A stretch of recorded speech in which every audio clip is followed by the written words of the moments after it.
Future psychologist, welcome to the class. And आज का जो हमारा टॉपिक रहने वाला है वो है psychology as a natural science. पिछली वीडियो में हमने देखा कि साइकोलॉजी एज अ डिसिप्लिन दो तरीके से पढ़ा जाता है। One is psychology as a social science and psychology as a natural science. तो आज हम पढ़ेंगे psychology as a natural science. सबसे पहले हम देखते हैं जो आज आप साइकोलॉजी सब्जेक्ट पढ़ रहे हैं वो आया कौन से सब्जेक्ट से है, कैसे एग्जिस्टेंस में आया। तो साइकोलॉजी की रूट्स हैं फिलॉसफी में। हिस्ट्री में आपने कहीं पढ़ा होगा, जब से आप 6th क्लास से हिस्ट्री पढ़ रहे हैं तो तब आपने कहीं पढ़ा होगा कि वैदिक पीरियड की बात आती है और उसके आगे भी कुछ पीरियड्स की बात आती है, मॉडर्न पीरियड, गुप्ता पीरियड। तो यहाँ पर कहीं ना कहीं आपने फिलॉसफी का नाम ज़रूर सुना होगा, आपने मैथमेटिक्स का नाम सुना होगा, आपने ये सब सब्जेक्ट्स का नाम तो सुना है पर साइकोलॉजी का नाम नहीं सुना। इसीलिए क्योंकि जो साइकोलॉजी है वो इवॉल्व ही फिलॉसफी सब्जेक्ट से हुआ है। फिलॉसफी हम किसके बारे में पढ़ते हैं? हम लाइफ के बारे में पढ़ते हैं, हम लोगों के बारे में पढ़ते हैं, जो होता है वो क्यों होता है, यही सब तो हम फिलॉसफी में पढ़ते हैं। कितने सारे पर्सपेक्टिव्स को और डील करके हम फिलॉसफी सब्जेक्ट पढ़ते हैं। तो इसी में से जो एक पूरा नीश सब्जेक्ट जो हमारा निकल कर आता है, जो माइंड, बॉडी एंड बिहेवियर को स्टडी करता है, उसको हम साइकोलॉजी में पढ़ते हैं आज। साइकोलॉजी एज अ सब्जेक्ट की रूट्स हैं हमारी फिलॉसफी सब्जेक्ट्स में। Next is the application of scientific method. ये मेथड आज हम बहुत ज़्यादा यूज़ करते हैं साइकोलॉजी में। जो रिसर्चेस होती हैं साइकोलॉजी में साइंटिफिक वे में होती हैं। आपको पता है आपके साइकोलॉजी सब्जेक्ट में कोई भी टॉपिक आता है, कोई भी थ्योरी आती है, कोई भी कॉन्सेप्ट आता है, वो कितना सारा रिसर्च करने के बाद जाकर आपके बुक्स में आपको दिखता है, पढ़ने को मिलता है। और वो भी ऐसे वैसे ही नहीं कि किसी ने कुछ सोच लिया या किसी ने कुछ बोल दिया तो बस साइकोलॉजी में हमने इंक्लूड कर दिया। नहीं, साइकोलॉजी में प्रॉपर सिस्टमैटिक और साइंटिफिक रिसर्च होती है, यानी कि डेटा के बेसिस पे रिसर्चेस होती हैं। उन डेटा को कलेक्ट किया जाता है, ऑब्जर्वेशंस की जाती हैं, टेस्टिंग्स की जाती हैं, उसके बाद जाके कहीं उस डेटा को भी वेरीफाई किया जाता है और उसके बाद जाके वो इंक्लूड किया जाता है साइकोलॉजी में। अभी हम आगे इसके बारे में और पढ़ेंगे। तो जो आपका एप्लीकेशन ऑफ साइंटिफिक मेथड है प्लस अगर हम साइकोलॉजिकल फिनोमेना को कर दें तो जाके आपका जो मॉडर्न साइकोलॉजी है वो बनता है। तो आज की डेट की जो साइकोलॉजी है वो जो साइकोलॉजिकल फिनोमेना है, आपको जो साइकोलॉजिकल कॉन्सेप्ट्स हैं आपके, उसको किस नज़रिए से डील करता है? साइंटिफिक मेथड से। तो साइंटिफिक मेथड से ही हम साइकोलॉजी को पढ़ते हैं आज के टाइम में। तो एम्फेसिस रहता है, जो साइंटिफिक मेथड है उसका एम्फेसिस रहता है सबसे पहले तो ऑब्जेक्टिविटी पे रहता है। ऑब्जेक्टिविटी का क्या मतलब है? आपका जो एग्ज़ाम आता है उसमें कुछ क्वेश्चंस आते हैं, कुछ होते होंगे ऑब्जेक्टिव क्वेश्चंस, कुछ होते हैं सब्जेक्टिव क्वेश्चंस। तो ऑब्जेक्टिव कौन से होते हैं? जिसका आपकी पूरी क्लास जवाब क्या देगी? एक ही जवाब देगी, राइट? अगर हमने पूछ लिया कि फर्स्ट लेबोरेटरी ऑफ साइकोलॉजी किसने फाइंड की है, तो सब यही लिखेंगे ना, विलियम वुंट ने। तो ये सबका आंसर रहा सेम। अगर मैं पूछ लूँ कि what do you mean by modern psychology, तो किसी का आंसर कुछ और हो सकता है, किसी को और का आंसर कुछ और हो सकता है, थोड़ी सी वेरिएशंस होता है। अच्छा वो छोड़िए, अगर मैं पूछूँ आपने साइकोलॉजी सब्जेक्ट टॉप क्यों किया, तो सबके रीजंस अलग अलग हो सकते हैं। कोई कह सकता है कि मेरे फ्रेंड ने लिया था इसलिए ले लिया, कोई कह सकता है कि अरे बड़ा नया सा सब्जेक्ट लगा इसलिए ले लिया, कोई कह सकता है कि पेरेंट्स ने पढ़ा हुआ इसलिए ले लिया, कोई कह सकता है अरे मेरी एक बुआ की बेटी की चाची है, वगैरह वगैरह, जो भी रिश्ते हैं, उन्होंने ये कोई सब्जेक्ट की बात की थी, बड़ा इंटरेस्टिंग सा सब्जेक्ट है, तो वो कहते थे या कहती थी, मैंने भी ले लिया।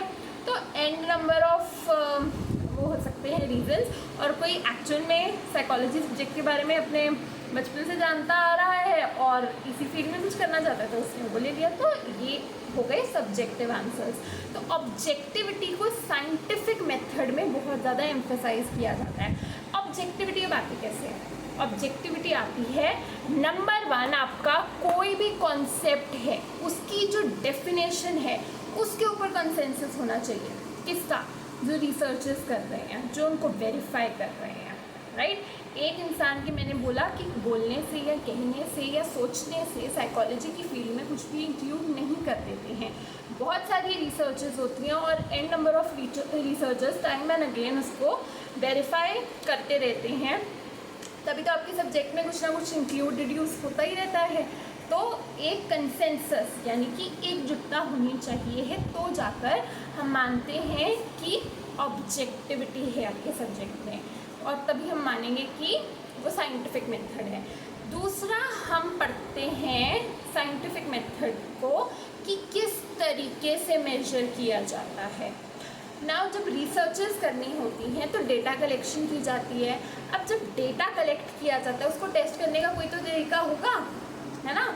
जब आप जब पेपर्स लिखते हैं तो जो टीचर्स हैं उनके पास एक प्रॉपर डिटेल्ड में वो होता है कि कितने स्टेप्स के कितने मार्क्स देने हैं, क्या बच्चा कीवर्ड्स लिखेगा तो मार्क्स दिए जाएंगे, क्या नहीं दिए जाएंगे। तो एक मेजरमेंट का क्राइटेरिया होता है उनके पास। जब आपका रिजल्ट आता है तब भी आपको पता है कि इतना परसेंटेज पास होगा, इतना परसेंटेज एवरेज होगा, इतना परसेंट अबव एवरेज होगा और इतना परसेंट, राइट। ये सब पता होता है ना आपको, तो मेजरिंग क्राइटेरिया आपको पता होता है। ऐसे ही साइकोलॉजी की फील्ड में या साइंटिफिक मेथड जिसे हम कहें तो उसमें हमें पता रहेगा कि किस तरीके से उस डेटा को मेजर किया जाएगा, राइट।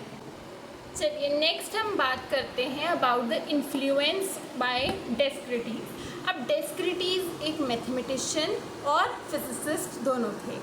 इन्होंने एक बहुत ही कमाल का एक थॉट दिया है, I think therefore I am. क्योंकि मैं सोचता हूँ इसलिए मैं हूँ, ठीक है। ये बहुत ही डीप थॉट है, विचारिएगा इसके बारे में।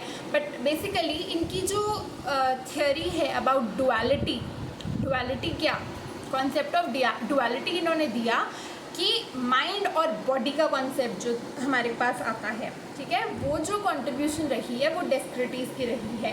तो as a natural science mind body दोनों को स्टडी करते हैं, तो इसलिए जो डिसिप्लिन है साइकोलॉजी का वो डेस्क्रिटीज से इन्फ्लुएंस्ड है, जो कि माइंड और बॉडी दोनों को स्टडी करता है।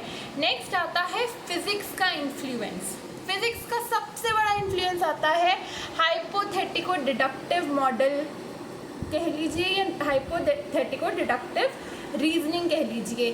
ये सबसे ज़्यादा यूज़ होने वाला मेथड है जो साइकोलॉजी में रिसर्च में किया जाता है। अब इस मॉडल के तहत आता क्या है, देखिए आपके पास एक रिसर्च प्रॉब्लम होगी। रिसर्च प्रॉब्लम छोड़िए, आपको कोई प्रॉब्लम या कॉन्सेप्ट के बारे में स्टडी करना है, राइट। आपने वो चूज़ कर लिया, तो आप क्या करेंगे, उसके बेसिस पे एक रिसर्च प्रॉब्लम स्टेट करेंगे। उसके बाद आता है कि आप हाइपोथेसिस बनाएंगे। अभी ये सब जो चीज़ें हम पढ़ रहे हैं वो आगे चैप्टर्स में भी आप पढ़ेंगे, तो थोड़ा सा बस अभी समझो कि क्या है, आगे डिटेल में इसके बारे में दिया हुआ है आपकी बुक्स में, ठीक है। तो रिसर्च प्रॉब्लम हमने बनाई, उसके बाद हम हाइपोथेसिस फॉर्म करते हैं। हाइपोथेसिस सबसे पहले प्रपोज किया जाता है, उसके बाद उसको एक्सप्लेन किया जाता है। हाइपोथेसिस होता क्या है, हाइपोथेसिस कुछ नहीं है, एक स्टेटमेंट या सेट ऑफ स्टेटमेंट्स को कहा जाता है, ठीक है। हमने कोई बात कही, हमें कुछ ऐसा लगा कि A is because of B, हमने ये बात स्टेट कर दी, इसको बोलते हैं हाइपोथेसिस, राइट। उसके बाद आप उस हाइपोथेसिस को टेस्ट करने के लिए डेटा कलेक्ट करते हैं। डेटा कलेक्शन करने के लिए आप डिफरेंट मेथड्स यूज़ करते हैं, वो भी हम अगले चैप्टर में पढ़ेंगे। अब उसके बाद डेटा को वेरीफाई करा जाता है।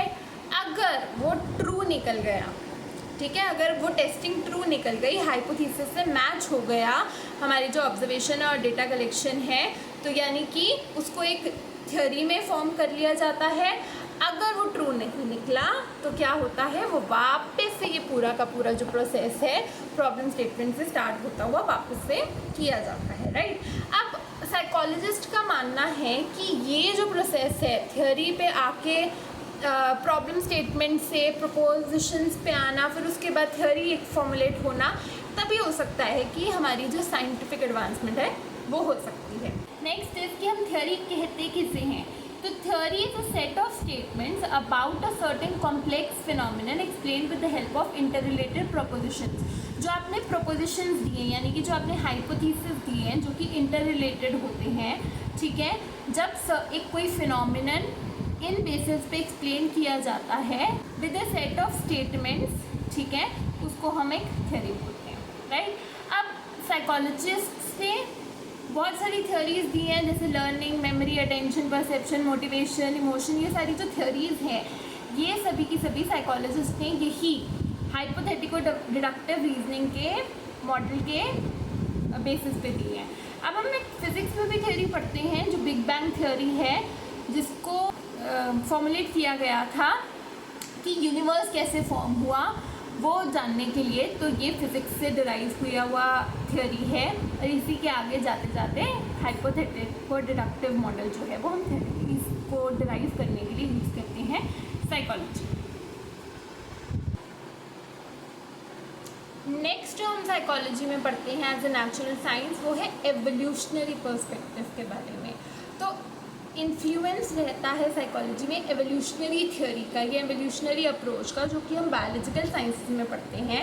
चार्ल्स डार्विन की थ्योरी के बारे में आपने सुना होगा, अगर नहीं सुना तो मैं थोड़ा सा एक्सप्लेन करती हूँ। डार्विन की थ्योरी जो एवोल्यूशन के बारे में कहती है वो ये है कि हम लोग एज ए सोसाइटी जो आज हैं या एज ए ह्यूमन बीइंग आज जो हम हैं, या हमारा जो आज ब्रेन है, हम जो आज फील करते हैं, हमारे जो इमोशंस है, वो over the period of time जब से हम एनिमल्स थे या हमारे जो पूर्वज रहे हैं, हमारे जो डीएनए में वो सब चीज़ें आ गई हैं, तो जाकर आज हम जो हैं वो बने हैं, राइट। तो ये जो थ्योरी है वो एवोल्यूशन को यानी कि ह्यूमन माइंड, ह्यूमन बॉडी कैसे over the period of time change हुई है, इवॉल्व हुई है, उसके बारे में बताती है। तो ये थ्योरी का बहुत इम्पोर्टेंस रहता है आज के टाइम पे साइकोलॉजी में। अब ये जो थ्योरी है एक्सप्लेन करती है साइकोलॉजिकल फिनोमेना के बारे में। तो जैसे अटैचमेंट का कॉन्सेप्ट है, अग्रेशन का कॉन्सेप्ट है, हम क्यों इतने अटैच्ड लोग रहते हैं लोगों से, या फिर जो हम आगे जाके अटैचमेंट स्टाइल्स के बारे में pढ़ते हैं साइकोलॉजी में। तो अलग अलग तरीके के अटैचमेंट स्टाइल्स होते हैं, कोई बहुत ज़्यादा क्लिंजी होता है, कोई बिल्कुल ही डिस्टेंट होता है, कोई बीच में बैलेंस में रहता है। तो अलग अलग तरीके के लोग अलग अलग अटैचमेंट स्टाइल कैरी करते हैं, तो क्यों करते हैं, ठीक है, ये एक्सप्लेन करती है एवोल्यूशनरी थ्योरी। ऐसे ही अग्रेशन का जो कॉन्सेप्ट आता है कि ज़्यादा लोगों को ज़्यादा गुस्सा क्यों आता है, कुछ कम्युनिटीज़ को कम गुस्सा क्यों आता है, कुछ लोग ज़्यादा अग्रेसिव क्यों होते हैं, कुछ लोग अग्रेशन को हैंडल बेटर तरीके से कैसे करते हैं, और कुछ लोग कैसे तरीके से हैंडल नहीं कर पाते हैं। तो ये जो थ्योरीज रहती हैं ये एक्सप्लेन करती हैं। तो ये जो कॉन्सेप्ट्स हैं आपके, ये सारे एक्सप्लेनेशन हमारी मिलती है एवोल्यूशनरी थ्योरी में।